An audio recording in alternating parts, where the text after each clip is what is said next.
Yo, what's good YouTube, it's boardzy, and this is going to be a 2026 mouse roundup, just covering a few mice that have been on my desk: the ATK Ghost Extreme, the Razer NiKo Deathadder V4 Pro, and the Pulsar Zywoo Pink Edition. There's really not a ton to say about these, but the ATK Ghost Extreme is definitely the most unique release of the three, and I've seen it thrown around, talked about as a Viper mini clone, but it's clear as day just a scaled down Viper V3 Pro. And yeah, one of the biggest differences is the amount of side curvature. The ATK Ghost has much more flat sides, effectively similar to the Viper V3 Pro, where the Viper Mini, it has a lot of curvature, especially like where you place your thumb, and gets thinner towards the middle. It's shorter overall, and yeah, it just doesn't feel, it's like a similar size range. If you like the Viper Mini, if you want something that feels a bit larger, you could enjoy the ATK Ghost for sure, but it feels like a scaled down Viper V3, as I said, and for the weight, it comes in at 50 grams, which it's advertised at 48 plus 3, ATK actually being accurate. I was shocked by that.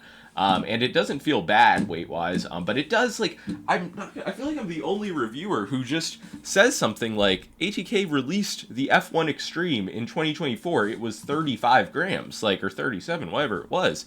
How am I supposed to be impressed by this? Or maybe the meta is, like, a slightly heavier mouse, similar to the WL mouse Huan. It does have this, carbon fiber composite texture. It's not carbon fiber, just ignore that. I liked Fresh Review's video where he did the like carbon fiber, but yeah, the WL mouse Huan, it actually does have like a cold to the feel touch. It does feel more like an exotic material. I do prefer the Omron optical click implementation compared to the ATK opticals, which definitely do have a dull, like heavier kind of stiff feeling. I don't hate the rebound, but there's just like a lot of pre-travel, as you can see on the right click specifically. And yeah, to be fair, these clicks, like, you still can spam them, but it's just not the highest quality click implementation on my desk, to put it that way. It's worth noting that the ultimate version, which is cheaper, the only difference is like the slightly worse, more power efficient Nordic chip. It does come with some mechanical switches, so it could feel better. I wouldn't bet on anything in this shell feeling great. But yeah, my general assessment is if you are considering this mouse, go for the Ultimate at 95, and there's just like a kind of creaky feeling on the post-travel when I press down the clicks. Really, this mouse is ruined by the main click and the side button implementation, which I hate to say it because the side buttons, they look so just phenomenal with the gold effect. This mouse, it really does look great. If you want a good-looking, like, Viper V3 Mini, that is the niche this mouse appeals to. This is like a Lakers edition. You guys saw what Bam Adebayo did to Kobe's legacy, not to get too off topic. But yeah, the side buttons, they remind me of the Deluxe M800, which had these, like, dot switches. It's just a really, like, soft, not good feeling, not spammable, like, kind of like takes a lot of actuation force, or just like a lot of travel distance to get it moving. I don't know why I pulled out the GPX just automatically when I started talking about side buttons, but yeah, while these are mushy, they're much more spammable and a good place for me. But yeah, shell-wise, this mouse is impressive. There's no creaking, really quality issues, alignment issues, and the coating, it actually does have that slight textured feeling, specifically on the clicks is where I feel it.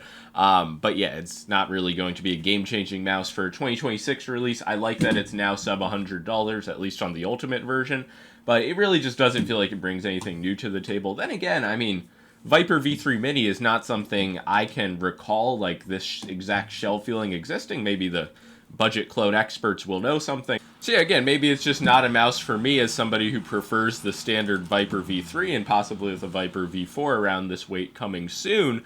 I just feel like this would have been better if it was cheaper, lighter, had just a standard rubberized coating, and a bit better click feeling. So if it just had like a complete overhaul and was better, I would be more impressed. But still, for the price, if you want like a good looking kind of different mouse, it's not terrible. It's just, don't expect like a Viper Mini clone shape. It's certainly more of a Viper V3 Pro Mini. And yeah, sensor implementation feels great. With ATK, you always got to turn on their competitive firmware mode, but once you do, using this mostly on 2K polling, really no complaints about the sensor. But this is of course the Extreme Edition with the better sensor. What is the other mouse I have to talk about now? The NiKo Deathadder V4. I'm actually going to discuss the Pulsar Zywoo first, and they did send out both sizes, both the mini and the medium. The medium is obviously close to the Vaxi Outset AX, more so than anything else on the market. And this is just a refresh, not a major update. It's the same exact shape as before, more or less the same weight, maybe a gram or two heavier. They swapped the switches from Huano blue shell pink dots to the Pulsar opticals. The feeling between my size 1 and size 2 unit is vastly different, with the mini feeling much softer, less tactile feedback, just kind of a weaker click implementation. And on the medium, there's a distinctly sharper feeling, a bit heavier. The switch feeling is like tighter. I honestly liked the Huano blue shell pink dot feeling in the original Zywoo mouse. It was a very light, kind of crisp feeling, just a good Huano blue shell implementation. But they, of course, they bought into the Pulsar opticals. And yeah, honestly, I do like this mouse. The Zywoo, in my opinion, was always the best out of the Pro collabs, or at least like just the most interesting, because it does come at a pretty significant weight decrease from the actual Outset AX, and if you do want the mini size, that of course exists as well. But yeah, it's just a mouse that's definitely too bulky for me, so I don't have a ton to say about it, and I of course did cover it in the original review. It does come with a weight that you can install in the mouse if you want to. I did not spend any time with that, but I saw AimAdapt made a 14-minute review of this mouse, which I found genuinely incredible, so I presume that is covered in that video. But for me, it's like nobody's actually going to install that, so why would I bother? Maybe Zywoo does, and to his credit, I think he uses this mouse, which is something not many people who release a mouse can say. My size 1 unit does seem to be a little bit flawed. When I first pick it up, I do get the occasional like sidewall creak, but it's not like there is a ton of side flexing on this mouse. But really that combined with the clicks, and also like the occasional when I press the scroll wheel, it does feel like very mushy. I really never complain about scroll wheel stuff. It takes a lot for me to notice something like that. But on the medium version, once again, everything is just solid and buttoned up. So that's really all I have to say about the Zywoo mouse. Again, like really not very enthused about these products right now. And the Deathadder V4 NiKo, like I said, this is the one I have the even least to say about. It does go very well with the zebra setup, you know, like the kind of gray, black, all of this. But it is just a new design on the Deathadder V4. The most important thing I can say is I noticed the Deathadder V4 was down to $150, which is still a steep price, more than the Zywoo, more than, I mean, I don't even know, like any other ergo mouse practically.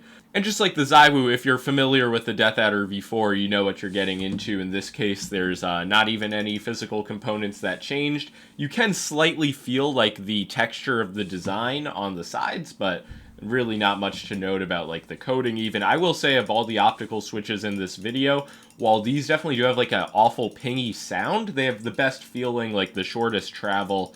But no matter what mouse I'm using, I'm pretty much just begging to get back on the Super Strike at this point. And yeah, these ergo shapes, not really something I'm going to want to main, but I know there's still like all parts of the market that exist don't really care about the Super Strike. And these mice, they do look good. Gotta give credit where it's due. So yeah, I wouldn't say any of these mice are a must buy. Obviously, the Ghost is the most affordable option, especially if you get the Ultimate. The Zywoo, this special pink edition at $140. The pink does look nice, by the way, if you do so desire a pink mouse.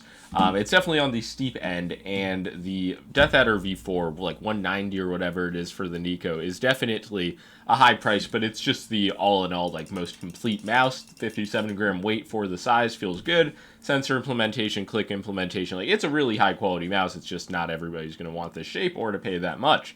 But that's really all I have to say. Leave a like and subscribe if you enjoyed. I kind of just wanted to clear these mice off my desk and cover them in some format. So that's all. Peace out.